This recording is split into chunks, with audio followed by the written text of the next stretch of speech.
to the first ever episode of the Juan Podcast.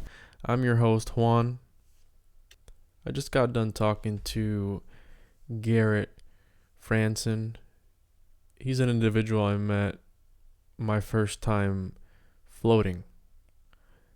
I decided to try sensory deprivation and go into one of the tanks because there's just so many things going on in your day-to-day life, and your senses are always so overloaded with so many things going on, and I'm one that my mind is always racing, always thinking about that next thing. I run a business. I'm thinking about, did I send that email? Am I going to have enough money in the bank to pay my employees? Am I going to have work tomorrow? Am I not going to do this? Am I going to do that? So much noise going on internally, and it's just so much for the mind and the brain to process, and it's just like a computer. Sometimes you got to turn the computer on, the computer will freeze. You just got to do a hard reset. So I felt that with sensory deprivation therapy or floating is what they call it, I felt that I could get that reset.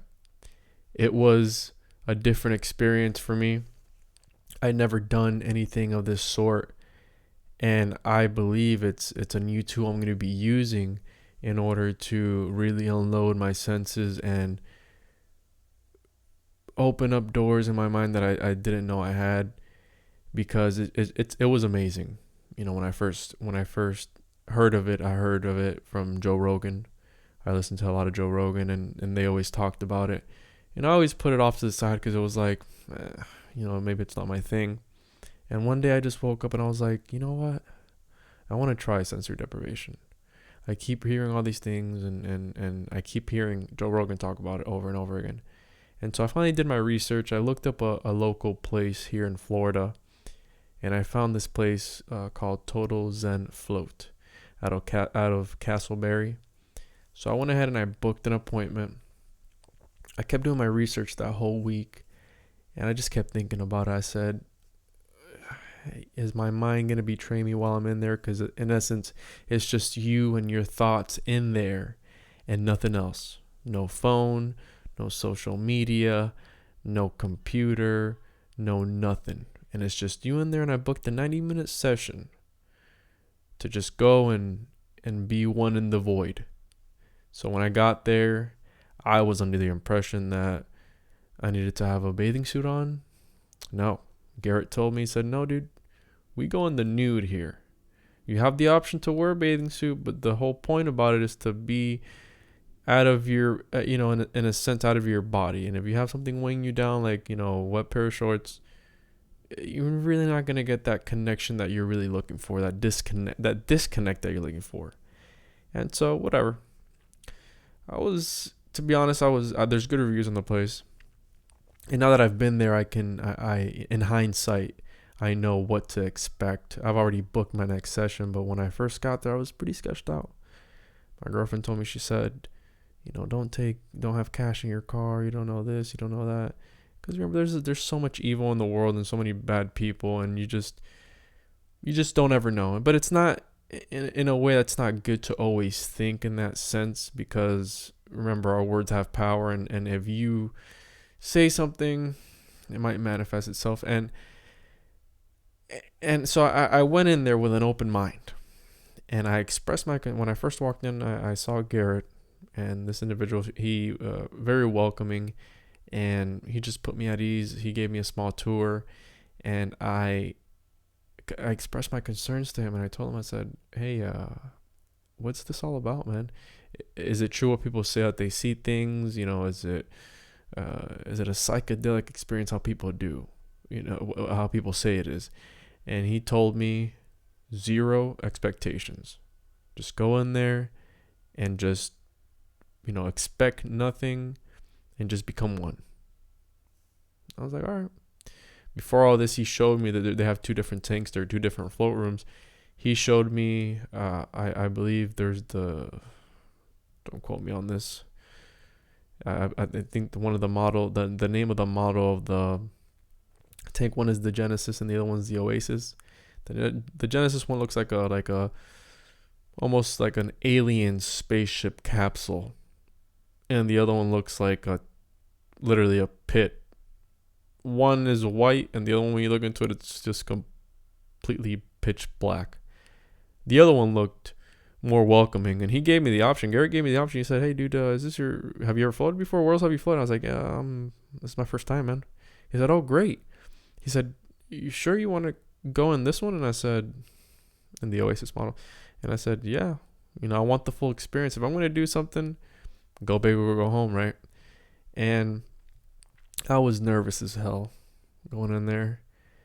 A part of me was telling me that I'm going to be naked, completely naked, in a capsule thing full of water. I don't know who's out there. Am I going to get kidnapped and raped? I'm just thinking about my hairy butt. I don't know. I don't think anybody wants to see that. But that's besides the fact. I just went in it. I put my earbuds in, my earplugs in, and I just stepped into the tank, and I was so nervous. And I'm not scared of the dark. I'm not claustrophobic. I'm none of that. I just wanted to try this experience. So I went in, and I closed that hatch, and it's completely dark. There's nothing else. It's just you and your mind, and you're just literally just floating there. And my heart was beating so quick. I laid back into the water. I let my body fall into a natural position, and I just floated. And it was the weirdest thing, because the water temperature is the same temperature as the skin of your body. So when you get acclimated, you don't know where your body starts and where it ends in the water. You're just there. And the craziest thing, my heart was beating so quickly I could hear it. And when I had my head my ears under the water, because my face is above water, I could hear my heartbeat, and I was trying to control my breathing, so it would come down, and my heartbeat just started to echo, and it was just like boom, boom, boom, boom, boom, boom, boom, and it was just over and over again until I finally calmed down. And I've never been that relaxed in my life before. And without all the stimuli that you experience in your day-to-day life, with constant stimuli over and over again, when all that is cut off and shut off from the body, your brain has resources to do other things. And because we fall into this routine of doing the same thing over and over and over again, and we're cyborgs, because everybody doesn't leave their house without their phone. And from the time we wake up to the time that we go to sleep, we're constantly on a screen of some sort, looking at a screen of some sort, whether it be a computer, whether it be a phone, whether it be a TV, whether it be whatever. When I read at night, I read on a Kindle, a freaking screen, before I go to sleep. And it's crazy, because we're just so attached to everything. So I wanted to have wipe the slate clean and just start fresh. So I felt that I needed to do this in order to achieve that, because where else can you just be in the moment kind of thing? So when I started to calm down, I wanted to focus. My mind started to wander on different things, and I just wanted to focus in the now, in the moment, because your mind can betray you as well. Because I was scared that my mind would betray me. Just think about other things. And mind you, when I started to calm down, I started to feel like I was spinning, and I didn't know what was. I had laid facing the hatch, so my face was facing the hatch, and by the time I was done at the very end, I didn't know what was front, what was back, what was up, what was down, because I was so disoriented, because you're literally in nothing. And it's a weird feeling all at the same time. It's an amazing feeling. And I started spinning, and I just pictured myself just floating through space, and I was just floating through the cosmos, through the stars. And then when I wanted to, I would come down and just dive down into this body of water. I picture myself diving into this to a lake, and then I come back up again, and then I dive right back down again. It was amazing. And at one point I thought about a alligator. And it's crazy because when you're in there, it'll manifest so quick because there's nothing, your mind has nothing else to do. So it'll manifest in a second. And immediately when I started thinking about it, I said, no, because I'm in here. It's dark. I can't feel the bottom. I don't know what's behind me. I don't know what's around me. I don't want that in here. So I had to stop myself from thinking about that. And it was a crazy experience. And when I came out of it, I felt like when I first opened the hatch, I couldn't even find the exit. I was so disoriented. I thought, I was like, wait a minute, there's no way I could have turned around in here. It's not big enough for me to turn around, but I felt like I had turned around. I'm trying to find the exit. I'm stumbling. And I finally found the exit. And when I come out, the light hurts my eyes. And I'm like, I feel like a little baby being reborn. And it was so refreshing. And I come out and I go, wow, I might be onto something here. And mind you, I don't do any drugs. I went in sober. A lot of people take drugs when they go in. That's a whole other thing on itself. But it was just such an experience, and I feel that everybody should at least try it once, or at least 3 times. Because the first time, I spent because you don't even know. I was in there for 90 minutes, and it felt like I was in there for 20 minutes. Because it's just, you lose track of time, you lose track of it, because we're not used to that. My body's twitching. I feel my bones cracking. It's a different thing because you're not used to that. We're always on the go, always got to do something, always so occupied, whether it be, and sometimes some people don't have, it's not your fault. We have lives, we have families, we have responsibilities we have to take care of, and just sometimes you just can't stop. And I know what that is. I have my own family. I have to take care of my son. I take care of my girlfriend, if you know what I mean.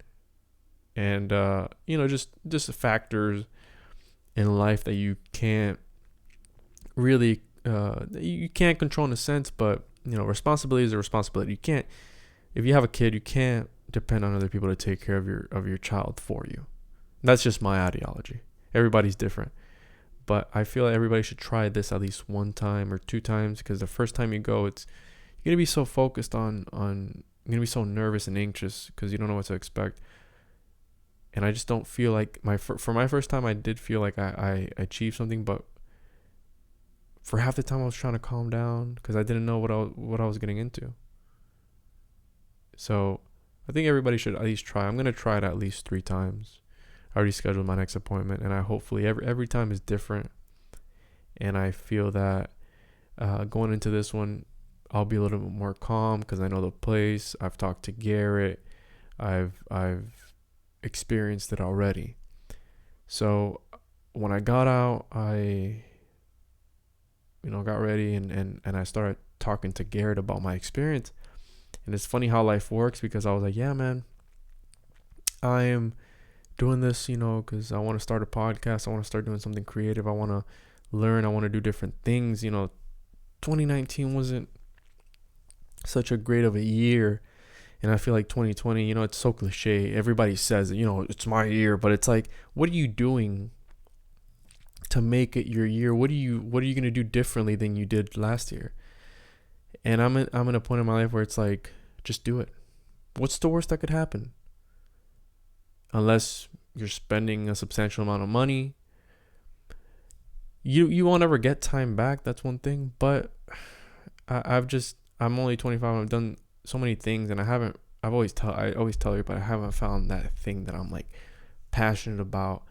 And that's why I wanted to start this podcast, because I wanted to be able to talk to people, see their point of view, and just learn different things in regards to life and to everything else.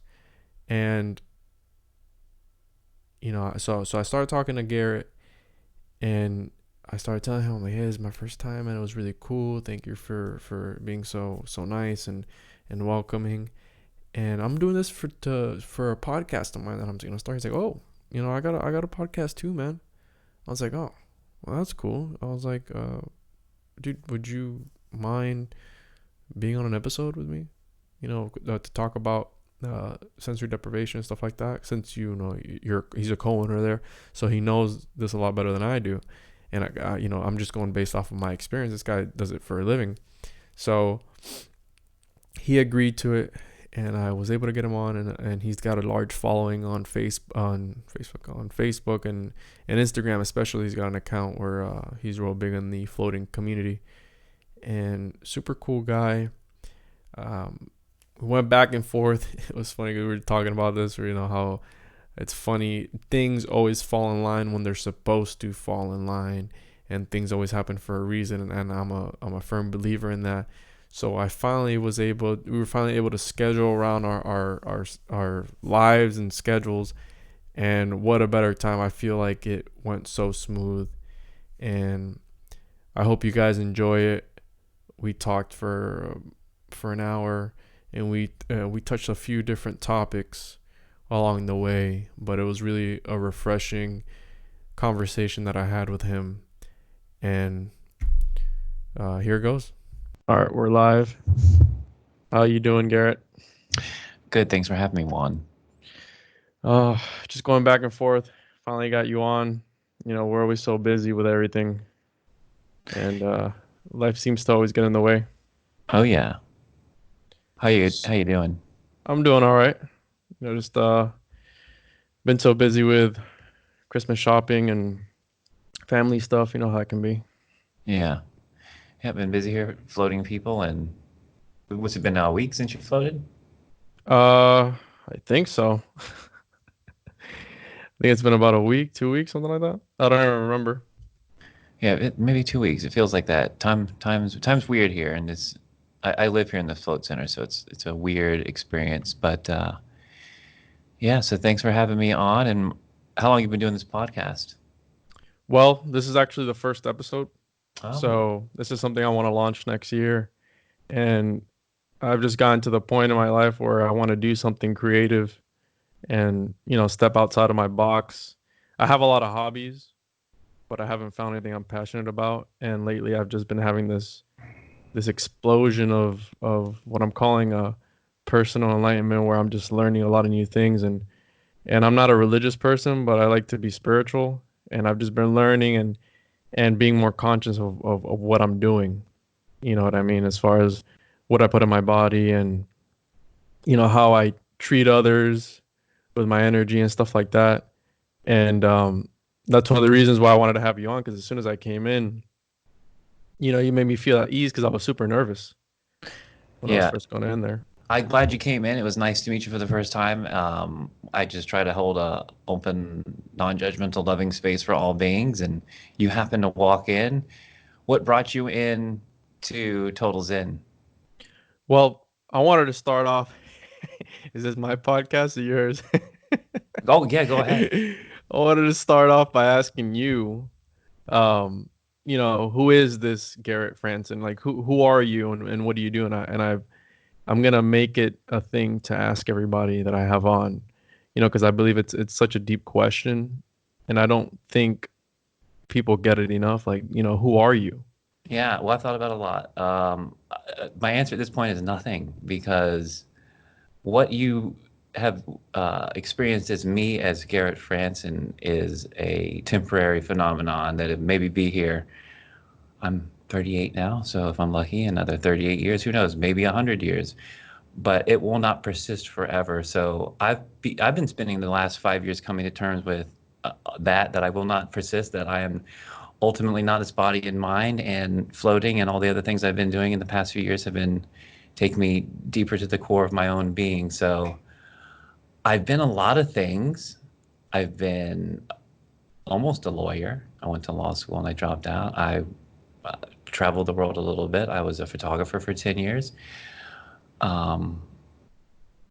But the past 5 years, I've been in this world of floating, and in the past 8 months, we have taken over this float center here and have been doing that. So who am I? I still don't know. I'm still discovering that, and I definitely know I am not this body and mind. I am a witness to it.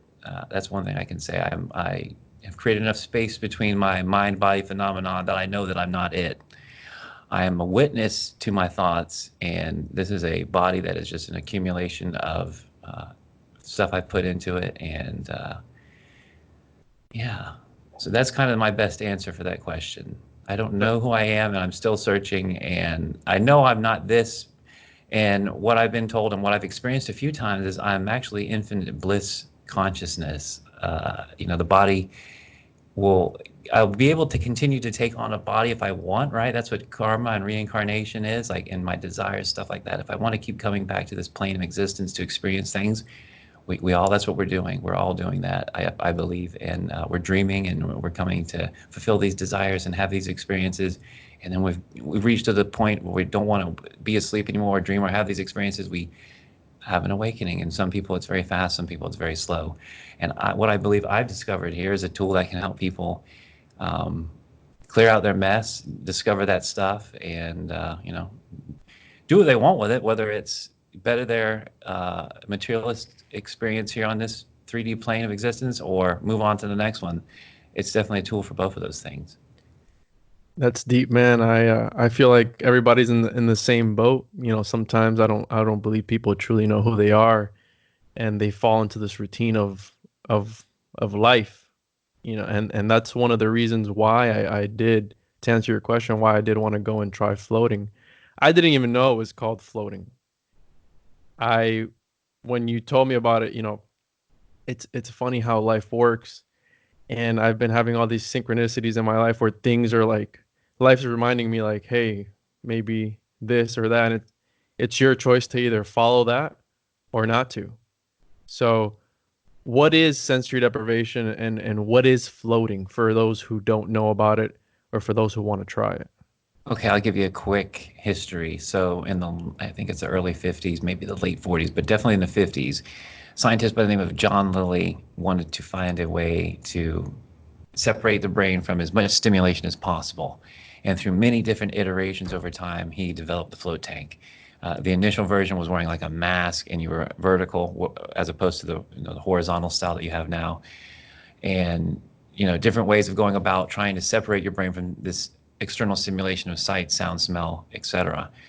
And what's happened in the past maybe 10 to 15 years, maybe big time in the past 5 with Joe Rogan and his podcast, is these sensory deprivation tanks, float tanks, have become mainstream. Now, what a float tank is a pod or a box or even a room, an open pool with approximately 800 to 1,000 pounds of Epsom salt, give or take, depending on the size of the tank. So you're looking at about 50 or 20, 50-pound bags, like a pyramid of salt. So this is super saturated Epsom salt water that enables you to float effortlessly. And so in this floating darkness, your brain is relaxed and free, maybe for the first time ever, with no chemicals, just the lack of stimulation, right? Your just brain just gets to shut off, whether you like it or not. So that, in a nutshell, is kind of what floating is and where it came from. Yeah, I never experienced anything like it, for it being my first time. And I'm always a person who I'm constantly getting phone calls, constantly emailing, constantly thinking about work. Like I had told you, I pretty much work 24 hours a day, 7 days a week, because I run my family business. And one of those things was I wanted to take this time out to really, it's like you said, when the brain is not receiving any stimuli, it has resources to do so many other things. And one of my concerns going in there, and I expressed it to you, when I asked you, I said, "Am I going to see anything? Am I am I going to hallucinate?" Because you hear all of these stories that it's a psychedelic feeling, and when you gave me the option to, by the way, nice facility, it's beautiful. And I love the energy, as soon as you walk in there, especially with you, you really put me at ease. Thank you. So so when I first came in there and you gave me the option, that you showed me the other pod, and it was like, it's your first time? I'm like, yeah, it's my first time. Do you want to go into this one, or do you want to go into that one? And I was like, well, what's it all about? I want the full experience. And looking back on it, I was like, man, when I was first getting into it, I was like, damn, I should have probably done the other one, because the other one looked a lot friendlier. for Oh, that's somebody right. going in. You did the Oasis tank without the light, right? Yeah, Oasis without Yeah, the light. you went Yes. hardcore the first time, which is good. Uh, not a lot of people will do that the first time. They like the option, but you had the option and you chose that. So, I applaud you because that is the way it seals versus the other one. It just takes you deeper faster. And every tank is different. The float rooms are different. The open style rooms are different. So you'd have to try them all. But basically, it's a humidity game. That's what you're playing in these different tanks. It's like the more humidity. Like the whole theory is if the water's a certain temperature and your skin's a certain temperature and the air is a certain temperature, you just by default you're going to lose your sense of body awareness, which is why you're naked. So you got nothing touching your body, and the skin and environment and everything is matching, and it's just magic. It's your brain shuts off and you have no body, and so you realize there's no mind and there's no body, but the awareness is still there. It's persisting. I had an experience in the tank where I'm laying there, and I'm 45 minutes in or so, and I hear a buzz saw going off intermittently, every couple seconds. And I finally realized that was me asleep snoring. My Wow. body was asleep, my mind was off, but my awareness, which is what's watching your mind and what, Yeah. is convinced it's your body, is always awake, always there, always going. And the tank allows you to enter that state naturally. It's like being in a tomb, or better yet, a womb, like back in the womb, and it's beautiful. So yeah, that's what was the question? What was sensory deprivation and what is floating? Right, Um, what is Total Zen Float? What do you guys? You told me you were a co-owner there. right. So I'll give you a quick background on Total Zen Float. This place has been here, I think, since the near the end of 2013, and I was friends with the owners, because it was also the same situation you have now, which is a two-person situation. And I was friends with both of them, floated here for years. They had a falling out, and the business kind of slid a little bit down. And the guy that was still running it didn't care too much about it, and his heart was in different places. And for whatever reason, it just started to decline. And he wanted to sell it and get out of it. And he made me and my business partner an offer we couldn't refuse because we love it. And if we didn't take the offer, it was probably going to be dismantled and everybody would have lost, right? The people who wanted to float still, the business owner, all that, we all would have lost. So it worked out for everybody. Everybody gets to float. He got out of it and we got into it for a good deal. But I'm here working all the time and putting a lot of energy and effort back into it. So yeah, Total Zen Float is this opportunity that me and my business partner Kelly were handed to 8 months ago, and it has a yoga room. She's a yoga teacher. She's also an attorney.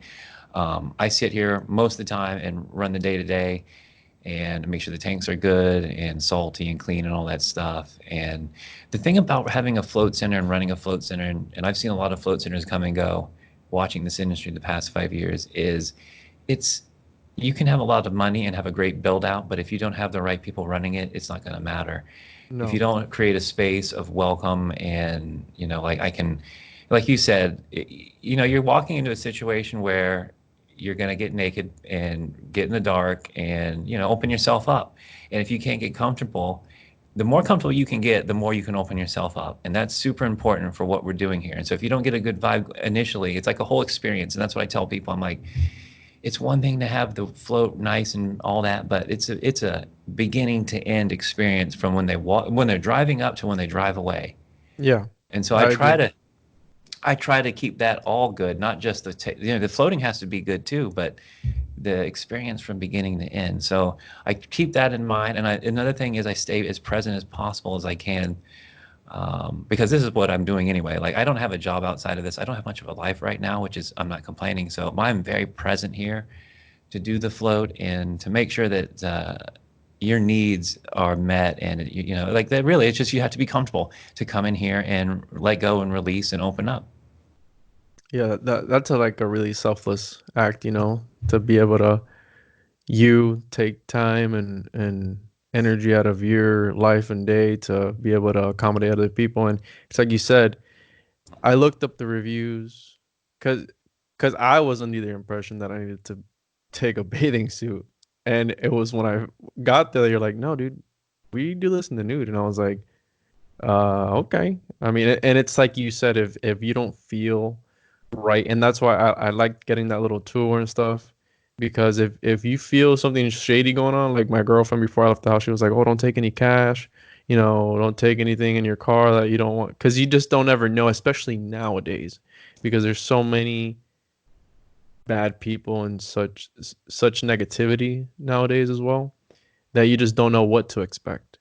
But it was refreshing going in there. It's like, I felt good going in. After I got there, I calmed down. And then it was just a battle within myself to Yeah. overcome it. And I didn't have to worry about, like, oh, I'm going to get freaking abducted and raped. I'm butt ass naked in this tank, Yeah. floating for an hour and a half, and you just can focus on the moment, which is one of the things I tried to do. I don't believe that I was able to achieve it 100% since it was my first time, and I was so nervous to to step in and close that. I'm not scared of the dark, but I was scared of the dark for whatever reason, because one of my favorite quotes by H.P. Lovecraft: "The oldest and strongest emotion of mankind is fear, and the oldest and strongest kind of fear is the fear of the unknown." Because what we don't know, we tend to either question it or be afraid of it because it's different. And that was my main thing, overcoming that fear, to actually, when I stepped in, I was putting the plugs in my ear. I was like, what the hell am I doing? I'm about to, like, shut myself. Like, I showed, like, people wrote, because I posted it on my Instagram, and people wrote to me asking me about it, because they saw the picture, like, man, you got in that thing. It's like, yeah, I'm not claustrophobic or anything, but when you're in there, it's different because it's so dark, and since we're not used to that, it's because we're constantly, again, in that routine, that life routine, going back and forth, and some people, I don't believe that they can shut down. Like my girlfriend, she told me she wouldn't be able to do it because they're just so used to being on your phone, thinking, doing this, doing that, and I it's so rude nowadays when you're with somebody, you're trying to have a real conversation, and they're on their damn phone. And there's no disconnect nowadays. And I feel that, our brain is a computer. It's always processing everything. And I feel that this is the first time ever I felt that relaxed. I had never done this before. And I looked into it. And then one day I was just like, you know what? Let me just look this up. And I just so happened to find you guys. I read the reviews, and I made the drive out there. So, and I'm glad I did.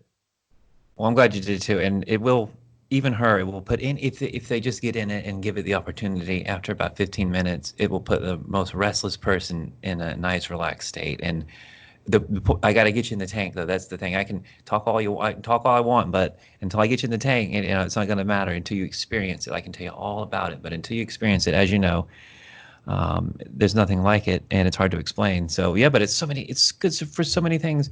It's good for anxiety and decreasing the anxiety that you have. It's good for depression. It's good for like becoming increasingly more compassionate as a person, and your emotional intelligence, your focus.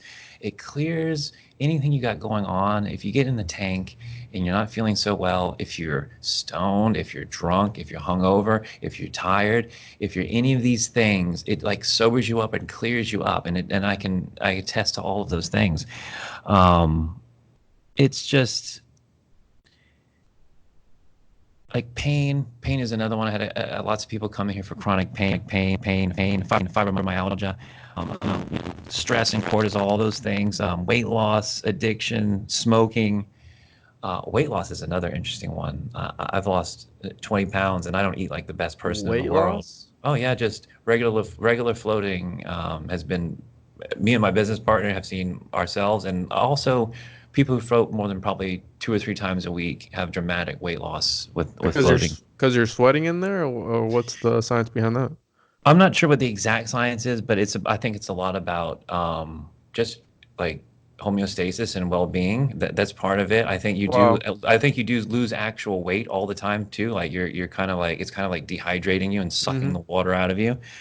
But I do think that the physiological is related to the psychological, meaning I think the reality is put together at the level of the mind, and your body is underneath that. Meaning, your mind runs downhill, works downhill via your mind. So if your mind's saying you're fat, you're strong, you're ugly, whatever, it kind of manifests and coalesces to create that reality, both outwardly and as you look and feel, because I you agree. continue, right? So you get in the tank and you're feeling good all the time, and it just starts you to help you climb up this ladder of well-being, and it opens up all these.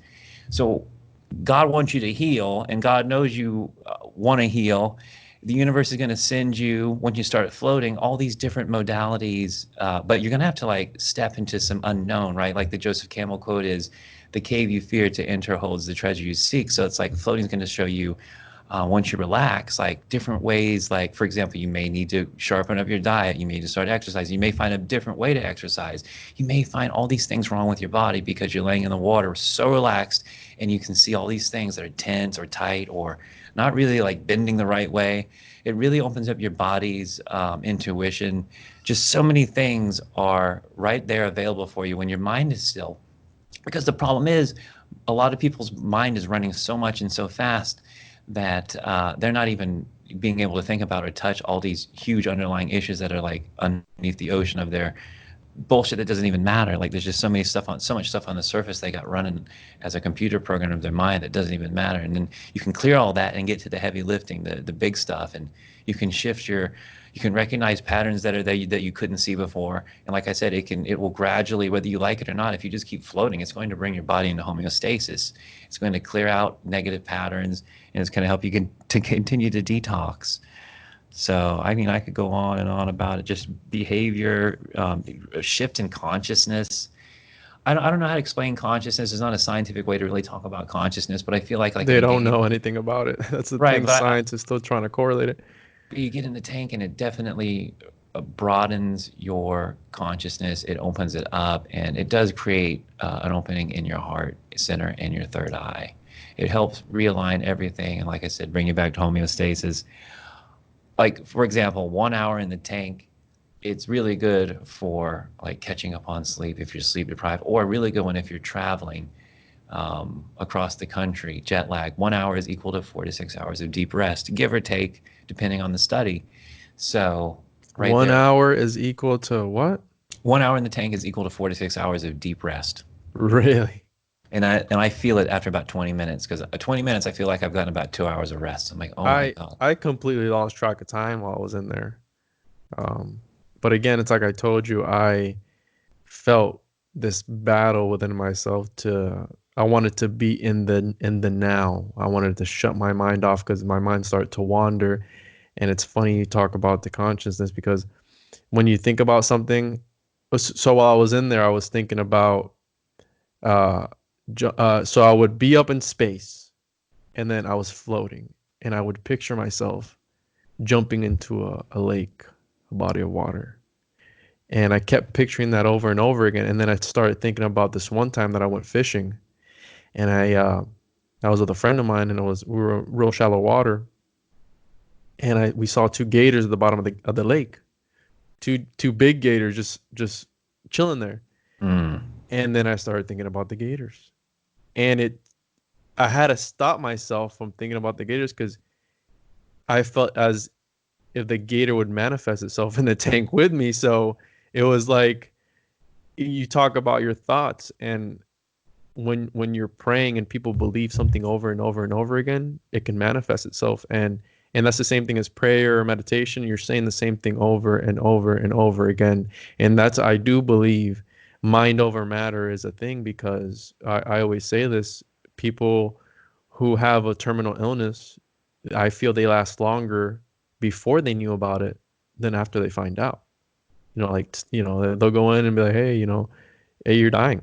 And it's like they last weeks, months after that, but they were just fine, you Yeah, know? well, that's why I always say doctors are fortune tellers with a degree, right? Because Yes. they are implanting something in your. You can choose to believe it or not, and those that choose not to believe it are usually the ones that can heal themselves. But yes, if you are given a death sentence and you believe it, your mind will manifest it. Psychedelic itself means mind manifesting. You don't have to take a drug to manifest things with your mind. You're doing it right now. Everybody's doing it right now. The mind, the reality you're experiencing as a electromagnetic field called your life is created when your mind's energy and your heart, they match and they meet. And that closest probable reality next to that last thought is created because it's the easiest version that your mind will believe it. There it is. Okay, so it's like quantum leaps are hard, but the next step is always the easiest, right? So it's like just baby steps in the right direction, and eventually you'll get there to that big leap where you wanted to be initially. But it's just, like your mind is creating reality via like your belief systems and your energy field over and over and over again. So the prayer and the belief, it eventually will manifest one way or the other. And the tank will really supercharge all that stuff. Law of Yeah. attraction stuff. You want to do some work like that, do it. The tank will let you do it. Any kind of work you want to do, the tank will let you do it. Like you want to plan your day, you want to plan your week, you want to plan your year. You can sit there for an hour and just visualize, and it gives your visualizations like it's like a bazooka. Whereas most people's visualization power is like at a slingshot level, the float tank will take your visualizations to bazooka level. And that's the thing, you've only had your first float, so you'll see as you continue to float that it gets deeper and there are levels, and like you'll start to see so much more, especially when you drop your expectations too. Like trying to see stuff in the tank is a good way to not see anything.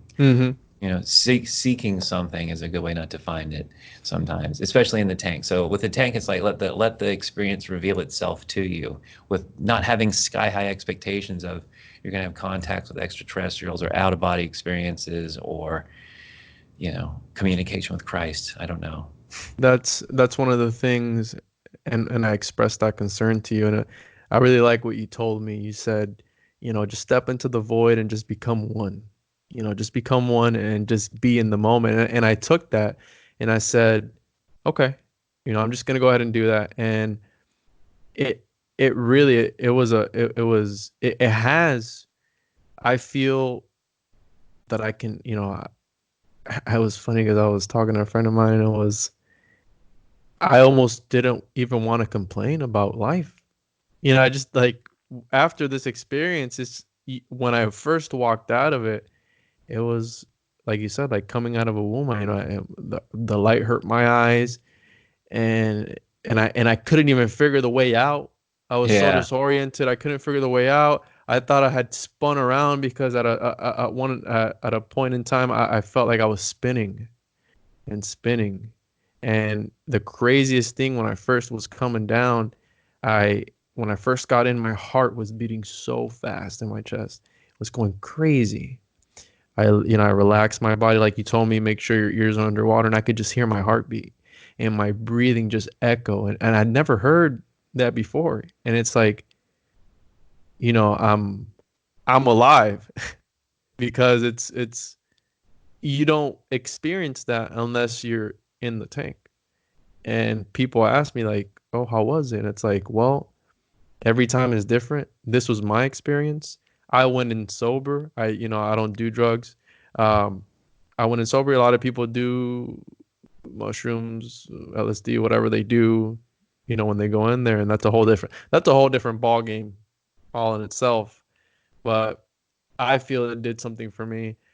As you already know, I booked my next session.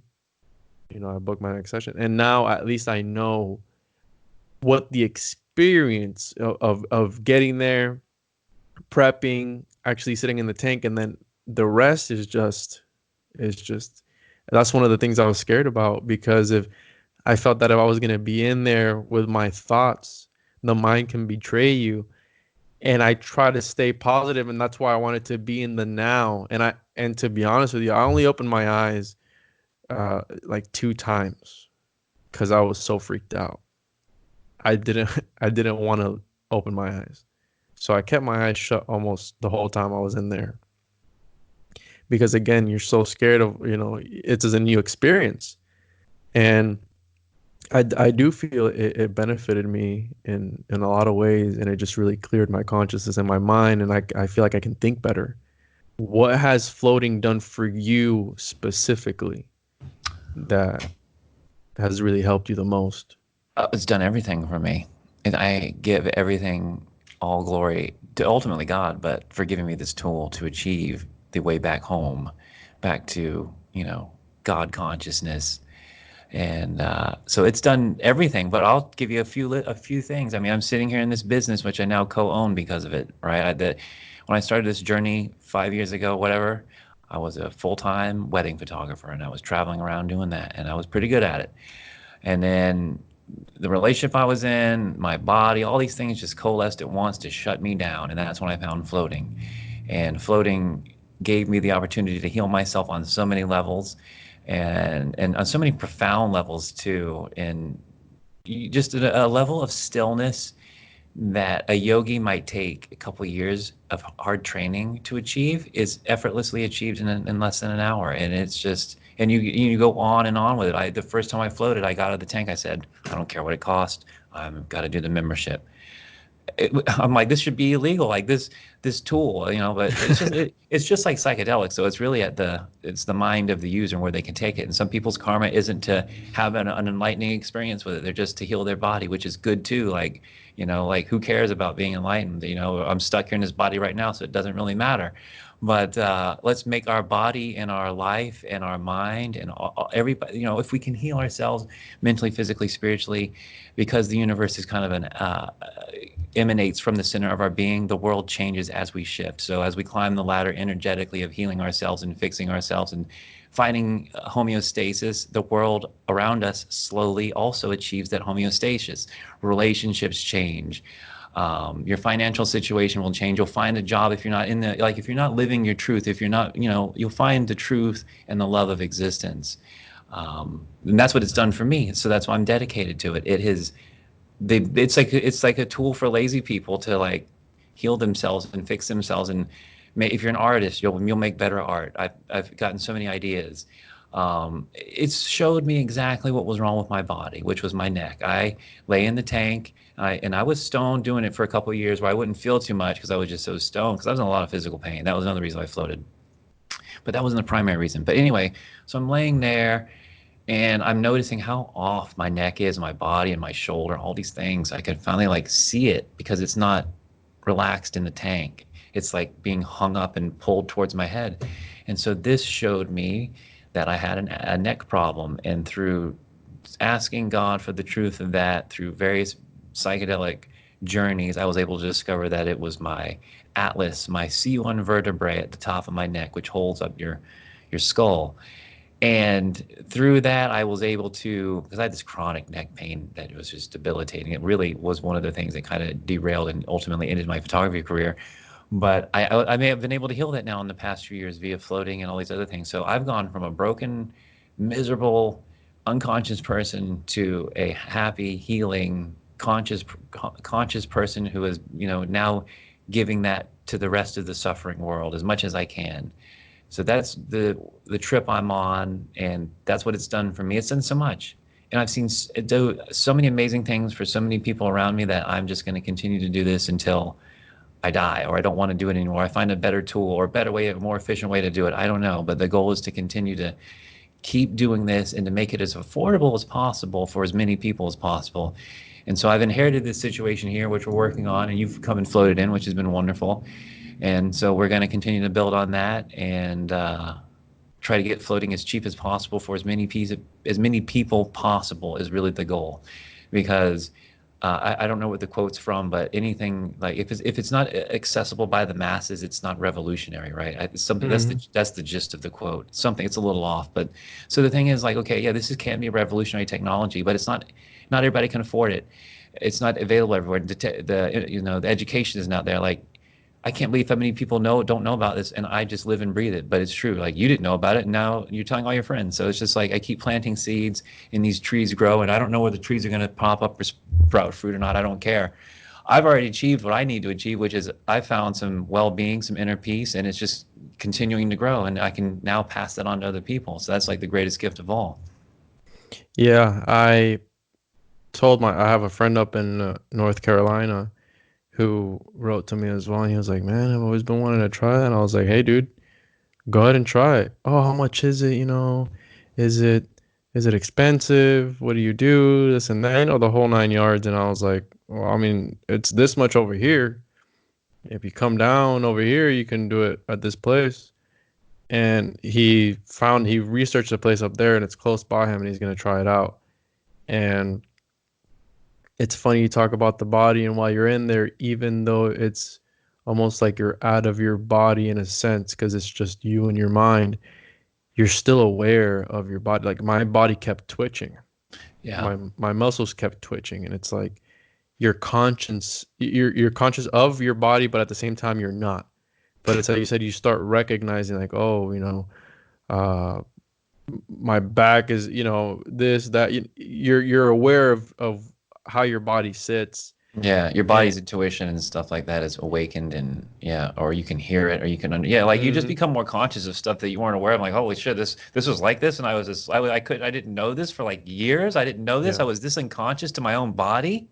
Like that's the ridiculous part. I'm almost embarrassed to admit it that I got in this tank, and after like 6 months, a year of it, I finally discovered like, oh shit, all this stuff is out of alignment. What is wrong with me? No wonder I'm feeling miserable. Like I could not believe all these things. I'm like, I couldn't believe I was that blind to it, and I was so unconscious. I didn't even look in the mirror and realize my body was all jacked up in one direction from all these accident after accident after accident of unconscious living. And that was the thing. And so this is the most important thing I probably have to say, which is there's a spiritual solution to every problem. You got a problem with money, you got a problem with your health, you got a problem with relationships, there's a spiritual solution. That's the root. And that was the epiphany that came to me, which helped me solve this, which helped me, okay, I got my body in a certain way. How did I get this way, right? Okay, spiritually, I wasn't living in a certain way, and I had to do a lot of self-work to figure out why I was going in the wrong direction and how I'd accumulated all these neck injuries. And when I finally understood and saw the pattern broke. I found the healing. You know what I mean? Like the universe shifted. mhm, But it's about learning. It's like, why did you get this way? How did you accumulate these injuries or this disease? What did you do? And then you ask God, show me the spiritual truth of this. But you have to be open to the answers too. God, which is not a man or a woman, which is an electromagnetic field of your own being reflected back at you, is going to give you a reply, and you may, in your ego, not like it. mhm, But you're going to have to step out of that and sometimes take a bite of a shit sandwich you don't want to eat to mhm, heal. To go down a road that you wouldn't have gone down before because you judged it. But a lot of the things that you've judged are going to be the things that are going to liberate you. yeah. And not like something that you might have judged as goofy or corny or like even woo woo or something like that. It's You end not up doing science. it. You end up doing it, and it works.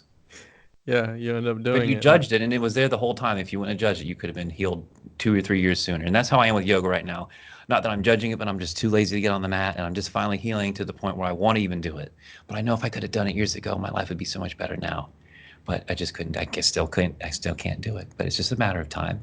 And that's what I mean by judging yourself. It's like, yeah, you judge yourself, but also don't judge yourself too harsh because there's certain things you just can't do right now. It's just mhm. not. It's not time for that.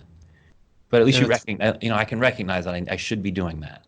it's funny, and after if you judge yourself or you judge that thing too much sometimes, and you end up doing it, it's sometimes even worse because you're doing it and you had judged yourself so harshly that in a way sometimes it won't immediately work because it's being so counterproductive. You know what I mean? Like it's Yeah. like, I really have to resort to whatever it is, and you know. So, what is the weirdest experience you've had during a flow session? Sober, not sober? I've had a few different things happen. I mean, I've had a lot of things happen, but a few things that will stick out in terms of worthy of story. First one, and these are all sober. What I'll say is, yeah, I've had the psychedelic trips, which have been their own things, but in terms of marijuana and stuff like that, I tell people go sober the first few times, get a baseline of what it is, then add to it. Because me smoking now, I don't remember anything. I just lay in there and I pass out, right? So I mean, if that might be what I need, but the most interesting experiences have always come sober. And so, like one of the experiences I had was it was a little hot in the tank one day. This was years ago. I got in, and I started to have a vision, and I was in front of some kind of fire, a bonfire, giant one. Maybe it was Native Americans, and I don't know which tribe or anything, but it was just that feel. And I was being asked to, what I was going through at the time was some heavy stuff, and I was asked to put some of that in the fire. And so I came out of that and I woke up very sweaty, but feeling really good. And then when I got out of the tank, a lot of the things that I had supposedly released in the tank had been shifted in the outer reality, right? So there's that.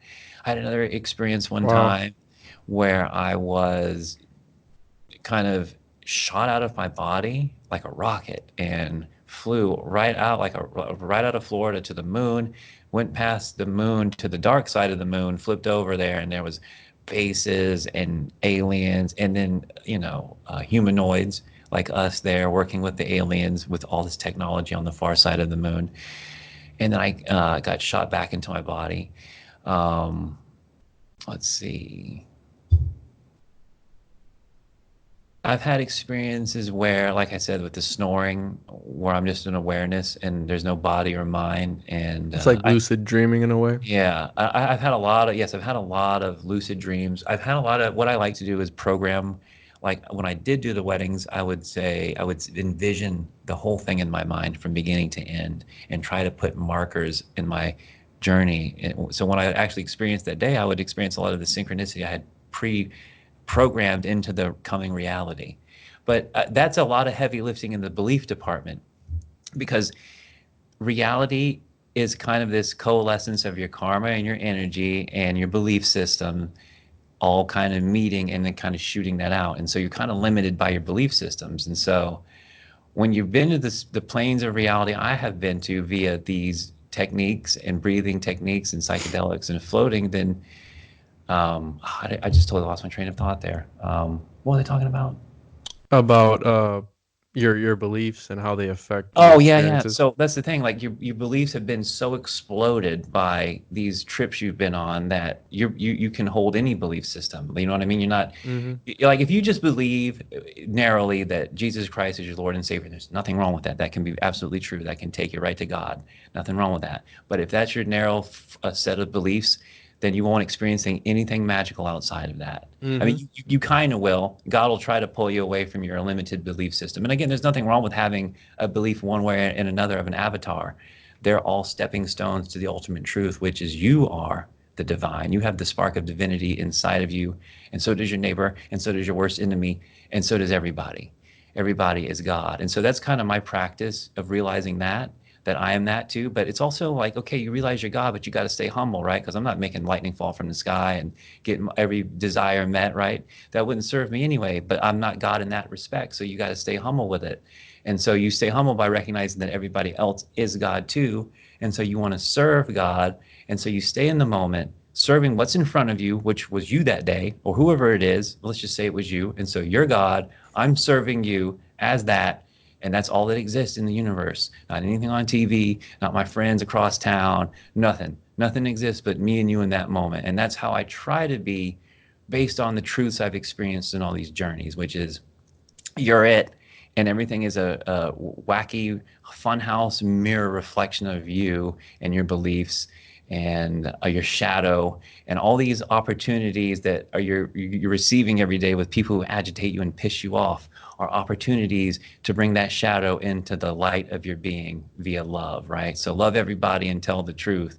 And so that's the mission I'm on, is to just tell my wacky truth, and you can have your own wacky truth. And I just encourage people to use these tools that I'm saying I'm having my experience with. You can have this too, your own version of it.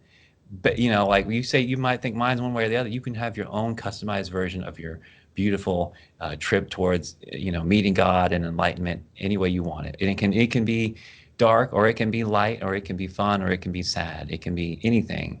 It's limited by your beliefs and I guess your karmic package coming into this life, right? What you came to experience and what you desire and what you want to learn.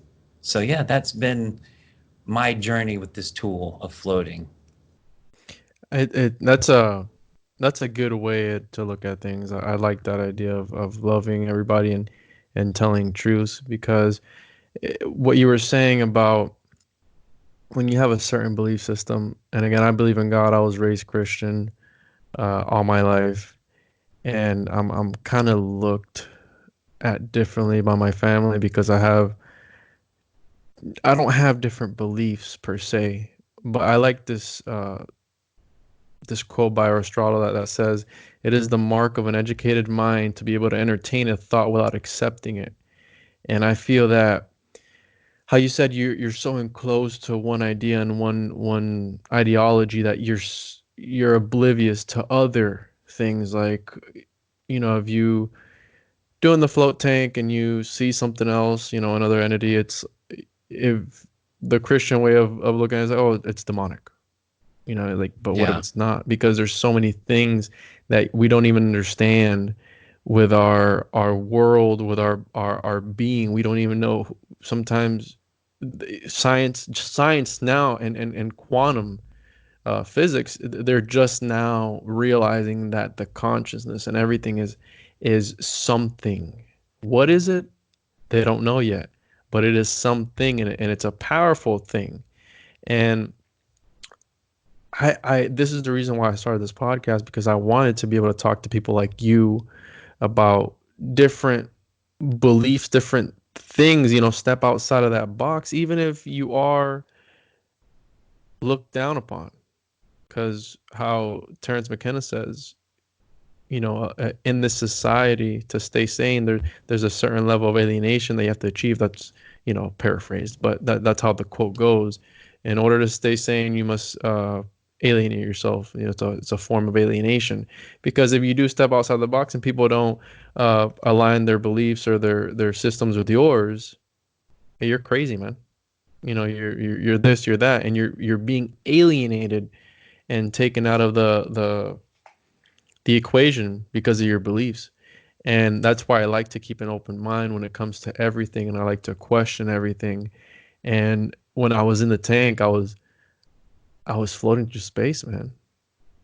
It was crazy. It was the most beautiful thing ever.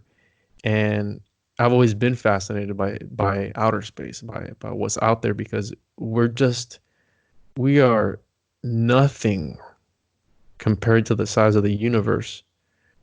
And to I was listening to I forgot who I was listening to. I was listening to some podcast or some YouTube video where they talk about the Big Bang, and I don't know how familiar you are with the two slit experiment. Have you heard about that?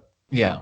How the observer has a direct effect on the the outcome. So they're talking about, could was there consciousness before there was anything, because the observer was it's like, what came first, the chicken or the egg? So they related it to if the consciousness was there before the Big Bang, and that's what triggered it. Like something, a direct observer, if it Well, triggered that. yeah, You God know. came in. God came into existence, and if you look at a lot of the Eastern stuff, I think it's the Hinduism that basically God just created and then preserving, and then it's always this creation, preserving, and destroying. That's the Hinduism. That's their trinity they've got going Mm-hmm. on over there. But I think God, yeah, just blipped it and turned on the projector of existence, and here we are. And there's no causality to it. It just happens, right? That's how miracles happen. They just happen out of nowhere. So there's no causality at all to anything in your life. It just happens out of Mm-hmm. nowhere because God's got the magical projector on, and it's limited by your belief system. Yeah. And it can be undone and opened up and widened, and you can snap your fingers and have your wildest dreams come true. And it's very true, man. Be careful what you ask for. You'll get it. You spend enough time and energy wanting something, desiring something, and then you'll get it. And then you'll get the spiritual truth of it too. Like, there's a reason you don't have $1 million right now. It wouldn't serve your spiritual evolution, right? Maybe you would. Maybe that's why lottery winners get the big winning and they lose it, because they needed a lesson out of that, right? Yeah. You didn't earn it and you couldn't handle it, so you don't get it yet. But A lot of people learn that way, though. A lot of people, I feel that they have to go through the fire to be able to realize. And my life lately has been, I was depressed earlier this year because of the way work was, a lot of stress. The market changed. Last year was amazing. This year, not so much. And I just went through this depression, and I was blaming myself for, if not because I was causing it, but I felt responsible, because if you're running a company and things aren't the way they're supposed to, there's nobody else to blame but yourself. You know what I mean? So I went through a depression, and that's why like my way of thinking has changed. And I said, listen, if I can just for 1 second not have to stress over what you can't control, because it's like you said, people are so hung up on things that are so non-relevant, and society has a play in it. I recently just took a break from social media for about 2 months, and it was amazing. And the only reason I came back on was because I wanted to start promoting my podcast after, because once you're off of social media, because it's so toxic, and there's so many things on there that it's a powerful marketing tool. And you, for one, I know you have a big following on social media. Um, and it's funny because again, with everything going on in life, it's like if they would have shut that place, if they would have shut down Total Zen, if the guy wouldn't have ever sold it to you, I would have never met you. I would have never found out you had a podcast. I would have never found out you have such an influence on the floating community. And it's like all these things just line up, and it makes perfect sense. It's everything is lined up in a way to where you can take it, like you said, take it as you go from what your core belief system is and what your ideology is, and take it from there. uh and it's just crazy because I was like, hey, I what are the chances that I even told you about my podcast, you know that I even brought it up? And it's all these things. Is it coincidence, synchronicities, whatever it is? Well, And it just everything makes you is think. from the space of oneness and perfect alignment, everything is synchronized. And it's when you're more aligned than not. And now this happens a lot of times after a big trip or after floating or after some powerful emotional experience.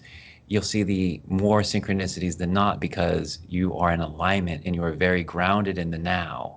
And you're seeing these things and you're very conscious of them. But the truth is, everything is always aligned, everything is synchronicity, but your consciousness and awareness is not aligned to it Mm-hmm. to see it from that perspective. And the more you get closer to God, the more, okay, it's like this is what I tell people. It's like we're on Pirates of the Caribbean ride. I'm on the ride, you're on the ride, but there's a big difference between me and you. I know it's a ride. You're convinced that the pirates are real and you're going to get shot at or pillaged or whatever. And I'm just having a good old time going through my life. Yes, I encounter ups and downs like everyone else, but I rest in the space of knowing that God, the universe, whatever you want to call it, however you want to experience, because that's a loaded word, has got me. I'm okay because it's me ultimately taking care of me. Who else is going to look after me better than me? Mm-hmm. Right? But that's something you have to experience. I can tell you that all day long, but you have to experience that you are the reason your life is the way it is. You are the center of your own being. You are responsible for it, and you're the one that's going to wake up and change everything. And you're like, the alarm is going off and you're laying in bed, and we all are. Most people are deeply asleep. I'm like laying in the bed and the alarm's gone off and I'm awake, but I'm not quite out of the bed, but I'm awake. Mm-hmm. You're hearing the alarm, right? You're right there with me. You're waking up. That's what we're doing here. And then some people, enlightened masters, are fully dressed and out of the bed and already at it, right? So most people are deeply sleeping and dreaming. And so, funny enough, we put you in a dark pod, take away all your sensory input, and make you, in a way, kind of. I show you the truth the first time, you just don't understand what it is. The truth is, you're just this infinite awareness, and you are heavily attached to this body mind phenomenon that you've been coming to for God knows how long, millennia. Reincarnating over and over and over again, learning lessons, having desires, playing out dramas. Who knows? But you eventually wake up to it and you leave it. And so this is what this strategy is now: is to build as many float centers as possible, to have the humanity shift, right? Just everybody wake up, get enough people, and then it all catches fire. Like you tell somebody, and then they tell somebody, and you know what I mean. So Mm-hmm. I'm one person, and I've told a ton of people, and it just keeps snowballing. So I'm just going to keep. Hey, if God wants to keep doing this, He can, she can, it can. that's fine by me. And here's the other thing, by giving and going with the flow and following these things as they arise and not being so hell-bent on having it one way or the other, I get the best possible way. I get God's way. I get the infinite mind's way instead of the finite mind's way, my mind. Oh, my ego wants it this way. Well, if I can step out of that, if I can let go, if I can thin that out a little bit, I can have it God's way, which is way better than anything I could ever, ever, ever imagine or think of ever. So I'm always doing what I can in the morning, in the daytime, to keep asking for the truth, asking, keep showing me the way, showing me the light, uh, and, help me deal with certain people every once in a while that come into my awareness. But that's the thing. If you are encountering people that are pissing you off or making you upset, look for the pattern. Like, why is God bringing this to me via this person or this circumstance? And then why am I experiencing this pattern over and over again? And you eventually crack it. And then you move on to the next one and you keep ascending. And life gets so much easier because you go from Pirates of the Caribbean is real and I'm going to die to, man, this is a fun ride. I want to ride it again. So I agree. It's like Bruce Lee said, be like water and just take things as they come. Because I was listening to one of your episodes and I heard you say, fight, you know, have positive energy. Don't fight negative energy with negative energy or something like that. yeah. And I agree with that because it's like you said, if something's bothering you, don't fight it back because everybody wants to be so negative and go back and forth and it be so toxic. And it's like, what are you achieving with that? Two wrongs don't make a right. Well, So just it's two people unconsciously fighting. They're just, if somebody wants to serve you with a volley, don't return it, right? Just let it drop. And if you can, that means you're the enlightened master. But if you want to volley back, that means you still got work here to do with that person or that hmm energy field that has brought you into a point where you're fighting with someone. But yeah, like the whole point is to just go through life and to be untriggerable. Untriggerable. It doesn't mean you're just PTSD'd into not caring or anything. It just means you're in such a state of love that you see everything as God and nothing bothers you because you're so blissed out and everybody else is blissed out in your awareness, in your presence. Like your energy field affects other people's energy field. So if I can come here and I can put you in the tank and make you relaxed and calm, you will take your relaxed and calm energy field to whatever your atmosphere is. And then hmm and give that a little bit to people. What are you on, Juan? I want to do what you're doing. You seem so relaxed now. Oh, I like, it's subtle things. People don't even understand what's going on, but they say, oh, this is different. I want this. And so, yeah, you're like a whole new tree that's about to grow and float and help spread the message for me. I appreciate it.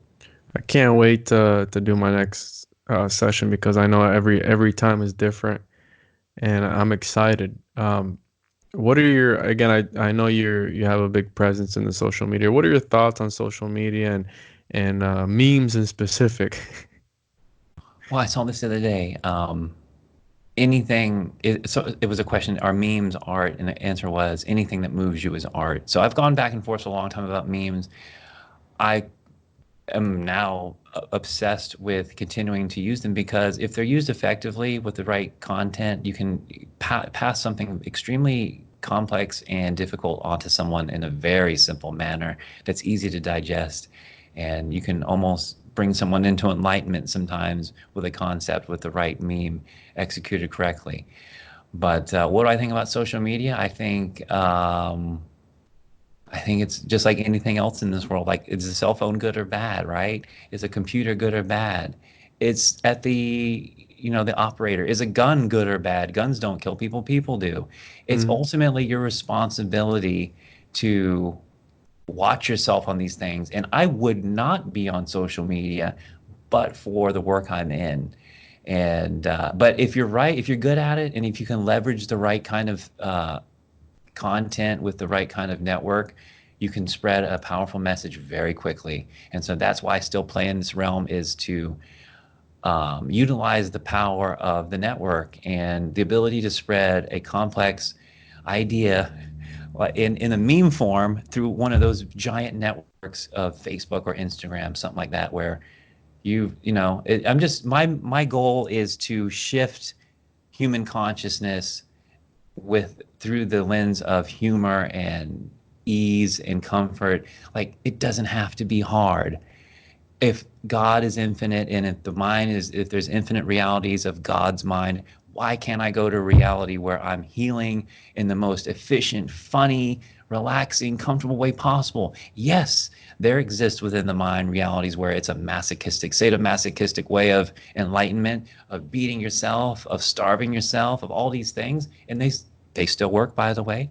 Um, but I also believe that there's an opportunity to spread the light and have that experience without all of the old school methods of doing it, right? Like, for example, the original tank is called a samadhi tank, and that is a term from yoga. It is one of the eight limbs of yoga. It is the eighth limb of yoga. It is like the final, what is the goal of yoga is to be like this cosmic oneness and at peace with the universe. And that's what samadhi is. You've just basically become enlightened. And so what the other limbs of yoga are trying to do, if I'm remembering this correctly and I'm understanding it, is they were getting you to samadhi. They're getting you to that point, that eighth limb.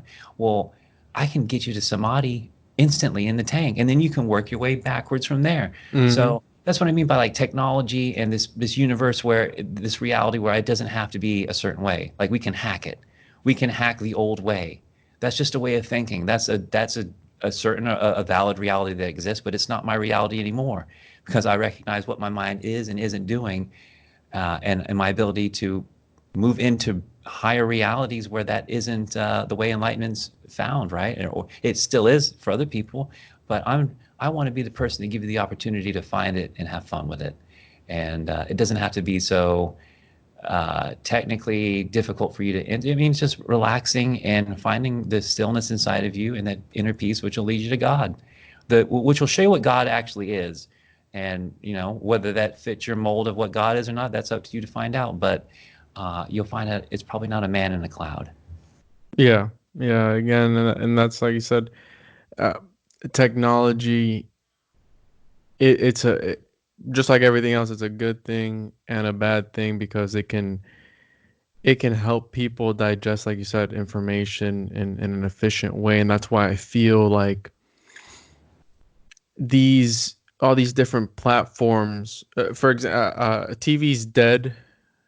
Because now since we're always on, I feel like since we're always on a move, everybody always has their phone on them, and I think that's why podcasts are getting so popular nowadays because it's like you can literally. I feel like you need to be learning at all times. So almost all day I'm listening to a podcast about something, and something constructive and creative, and that's gonna better me because knowledge is power.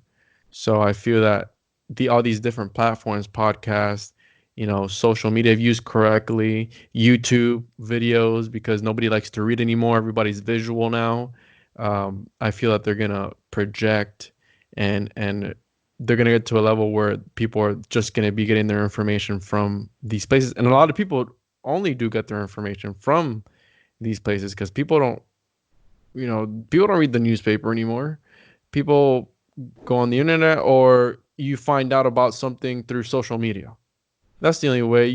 People don't even remember other people's birthdays anymore. No, I don't. Phone You numbers, yeah. no phone numbers, no nothing, and it's crazy. We're reaching the singularity, or we're already there, and you see all these different things like Elon Musk, which by the way is one of my favorite people in the world. They want to hook your mind up directly to a computer because they feel that your thumbs are not fast enough for the transfer of information from your computer to wherever it's going. And they literally want to hook your mind up to a computer. I don't know about you, but that's scary as hell. They said in another 10 years, they're going to be able to download our consciousness into wherever. Well, I'm going to freaking put it on a USB drive and walk around with it all the time with me. Yeah. That's so crazy to me. And again, it's that singularity. We're all going in on that path, and who knows where it'll take us.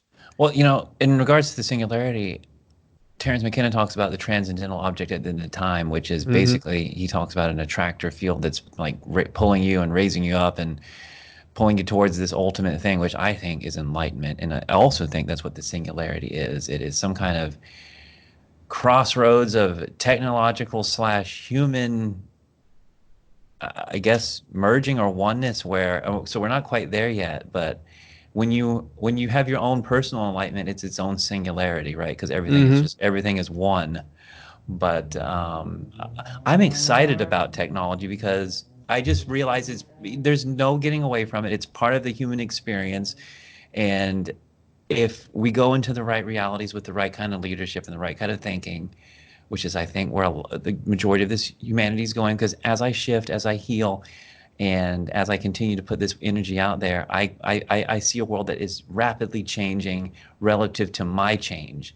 And I know it's a very egocentric thing to say, but once people experience the shift deeply of their own being in such a dramatic fashion, they see subtle shifts of the reality where it's changed, it's gotten better, or it's really reflecting their mind and what they wanted. A little bit of their idealism is reflected out in their reality, and if they stay long enough on their vector, they'll end up in some, not a utopia, but we'll end up in some Star Trek like experience where we're all working together and shifting our attention outward beyond the stars.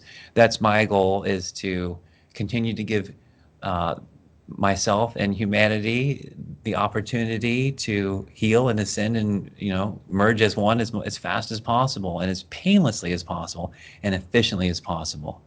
That's the dream for me, at least, is just a Star Trek like utopia.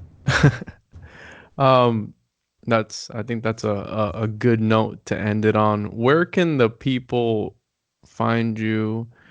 Where can they follow you on social media? If they want to float, where can they find Total Zen Float? You have that information. Yes, thanks for asking. I can be found at Float Universe on Instagram and Facebook and all that for the podcast. And then Total Zen Float in Castleberry. You can come visit me here. Make an appointment if you do. But yeah, Castleberry, Florida. We're a little bit on the outsides of Orlando, depending on what direction you're coming from. We're close to UCF, and we're open 7 days a week, and pretty much any hour you want if you give me an appointment. We have overnight floats and everything, and we're really accommodating here. And again, the mission is to serve you, people, uh, God, right? So I'm just so thankful to have the opportunity to put you in the tank. And now it's escalated to this, right? So who knows what's next? Yeah, I really appreciate you taking the time to talk with me, and since this is something new for me, I've recommended it to everybody. I'm just still trying to convince my girlfriend to go with me on a date night or something out to to go floating. And again, I recommend it to everybody, and I really thank you for being so welcoming when I first walked in, and Well, such, I'm glad you you took know, it as such. I'd like to compliment you on your interviewing and your first podcast. Very impressive. So I keep it up. appreciate that. Yeah, Thank no, you. I didn't know it was the first one. You got it together pretty good here. Yeah, Very nice. you're my first episode, man. I appreciate that. I didn't. You're, like I said, very good. I was very impressed with your level of questioning and your pacing. That's important too. Like, and not no dead space. That's Yeah. good. Yeah, well, Yeah. that's good. Thank you, Garrett. I'm gonna end the recording now. Well, there you guys have it. I hope you enjoyed this episode, and I hope you go out and try floating at least once or twice. If you're not in Florida, if you're in Central Florida, I recommend going to Total Zen Float and checking Garrett out, talking to him for a little bit. Super cool guy. If you're somewhere else, just Google it. Sensory deprivation tank near me. Try it out. It'll really help you out and open up your mind in a way. And who knows, it might be what you were looking for to be able to achieve a certain level of relaxation that you're not going to get from sitting at home on your couch or anywhere, to be quite honest. There's just no way. You can't compare it to anything else. Go ahead and follow us on Instagram at the Juan Podcast. Shoot me an email if you want to hear about anything. If you have something cool to talk about and you want to be on an episode, shoot me an email as well. I'm always open to having different people on who do something different. or if you're just looking to have a good conversation. Really appreciate the support. Thank you guys for listening.